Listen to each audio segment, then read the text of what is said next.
Thank you, Alicia. Your leadership in this moment has been so powerful. You know, Alicia and her sisters at BLM have helped to create this moment that we are now in. Seeing the opportunity for movement and seizing it. Thank you for your friendship as well. This has been an amazing night. Hasn't it been amazing to be in this room? The energy. I want to thank our other presenters. I want to thank Roland Martin for stepping up. And yes, you can send me that invoice. I may not pay it, but you can send me that invoice. Congresswoman Barbara Lee, you speak for me and so many others. Thank you. You're going to hear from my friend and creator, Mara Brack-Akil, soon, and I just want to thank her for her work with Color of Change in advance. I want to thank in advance Questlove for an after party where I know we're going to have a good time. Questlove is donating his time and energy to Color of Change to take us home in 10 years, so let's give him a round of applause. And to our awardees, James Rucker, Van, and Ava, for pioneering new models of change and for leading us into what is possible. Powerful leadership is exactly what drew me to Color of Change. It was a little over 5 years ago. I was the Senior Director of Programs and Advocacy at GLAAD. Shortly after my niece Camden was born, I went to visit my brother and sister-in-law to do a little babysitting. Here she is now. This is Camden now, but she was only a couple of months old then, and she didn't do much beyond sleeping, which gave me a lot of time to catch up on work and daytime TV. Sitting there as an uncle and not an activist, I quickly became horrified. Local news, the racial scare tactics, I looked down at my niece in fear. Daytime talk shows, black folks fighting, literally portraying us as undeserving of empathy, all while corporations cashed in. I looked down at my niece and I was getting angry. National news, social conditions blamed on black people, events involving people of color reported with no perspective or analysis whatsoever. Where black people were implicated, we had no real voice. I looked down at my niece with growing anxiety. What world was she crawling into? A world where no one was accountable. People were doing things in Washington and on Wall Street that were going to have a huge impact on her life.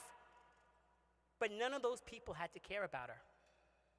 No one was nervous about disappointing her. And so who was going to make them do something? Who was going to hold them accountable? You know, Color of Change was doing something. I remember they were doing what really needed to be done. They were going after Glenn Beck. They were fearless and quick. They were integrating technology into campaigning, everything that we are celebrating tonight.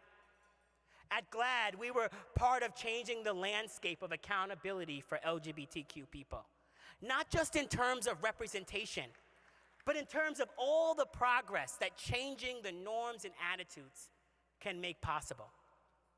What laws get passed, who gets hired, how doctors and teachers and corporations treat people, how neighbors treat neighbors. So looking down at my beautiful niece, this beautiful black child, and feeling the lack of black power, the lack of leverage and accountability, it became personal in a whole new way.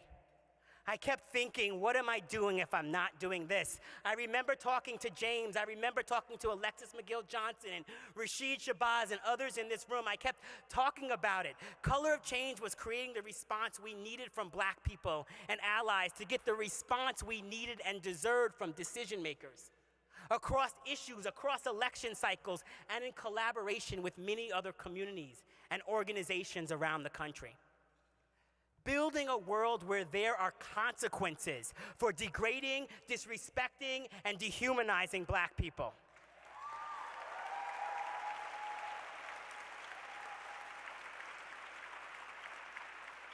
We want to see a world where possibilities for Black people and our success open up every day rather than close.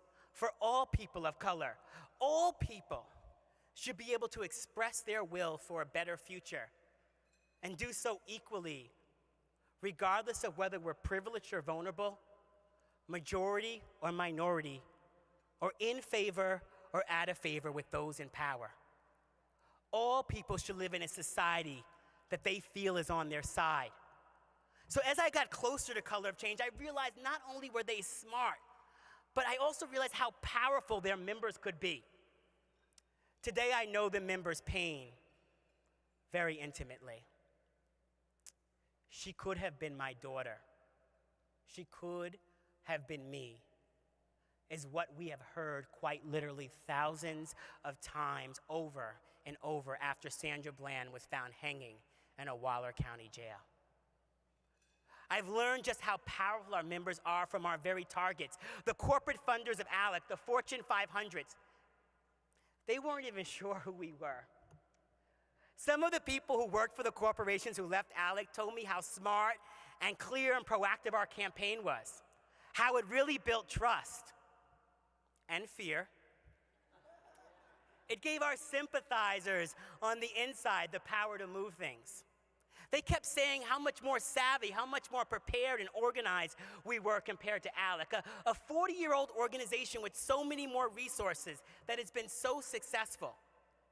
That is the power, ultimately, of our members, stepping into the fight. The clarity of purpose and demands coming from our members gives us the ability to negotiate in an entirely different way. And after 10 years, with so much to celebrate, our biggest statement is this: Color of Change helps me manage my political life. When to engage, where to engage, how to engage for real. That is who we are. That is what members say when pushed about what matters most about what we do. And it's the questions that I had. It's the questions that we all have. I need to do something. What can I do? How can I translate this pain into power? It's the constant challenge to make powerful political lives possible. All of us on the Color of Change staff feel that. Just last week, we released the first report, the first part of our private investigators report around Sandra Bland's death, which revealed the extent of still unchecked structural racism in the Waller County, Texas Sheriff's Department. A for-profit bail bonds industry with so many conflicts of interest, allowing the sheriff to misdirect taxpayer-funded investigation and bypass any real accountability. This is an important turn in our campaign, not letting go of what happened to Sandra. 3,000 Color of Change members donated to make that investigation possible.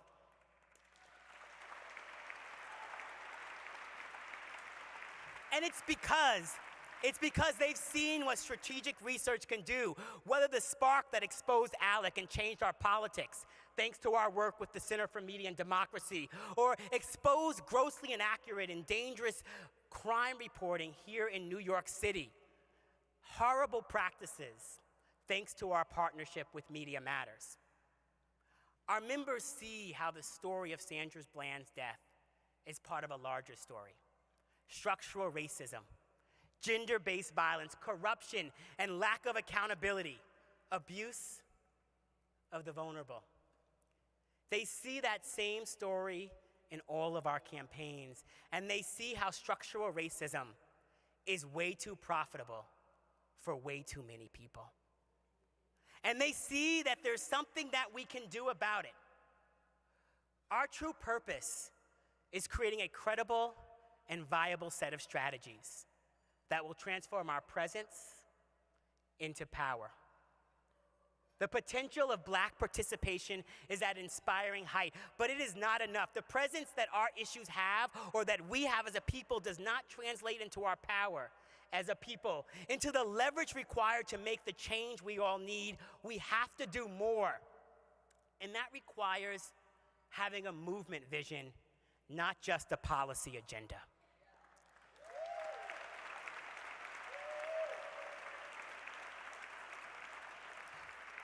to pursue a vision for taking racism out of the larger system of public decision-making about community investment and support. So we're here to change the rules, both the written and unwritten rules that govern our society. Rules that draw the line between what's okay and not okay. And that means understanding our members' needs and the cultural and technological savvy required to spark their participation. We have to understand our targets deeply too. We have to remain independent. In a post-Citizens United world, corporations have more and more power over our politics, over our media, and over our very lives.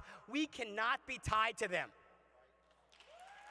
And we can't be tied to them, not just so that we can say that we are independent, but so that we can leverage the strategic advantage of actually being independent to go out and do whatever it takes, whatever the moment calls for.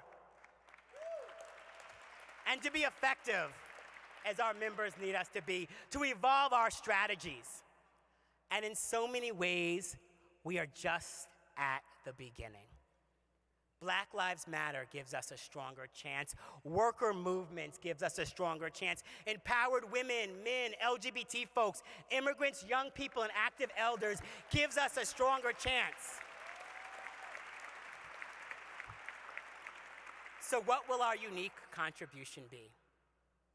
Supporting people in Hollywood who want to do the right thing because their decisions matter. Supporting people on the ground who want to be louder and stronger because their power matters. Supporting all those who believe that true political accountability means challenging people we've put in office once they are in office, because that really matters too. And supporting and learning from partners who also want to leverage technology and want to get better about integrating race into their work, because intersectionality matters.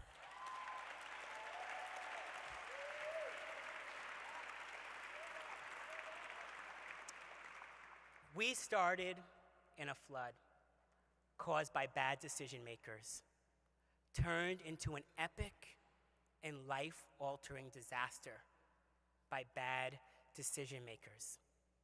It exposed all of our weaknesses as a movement, but it led to an uprising of voices, to a new vision of constantly evolving infrastructure for ever-increasing power. It is about our lives, our future. It is not just politics, it is personal. Black people are not anyone's constituency but our own. We want to build and share power with those who value what we value until justice is real. And so that means a long life of work with all of you.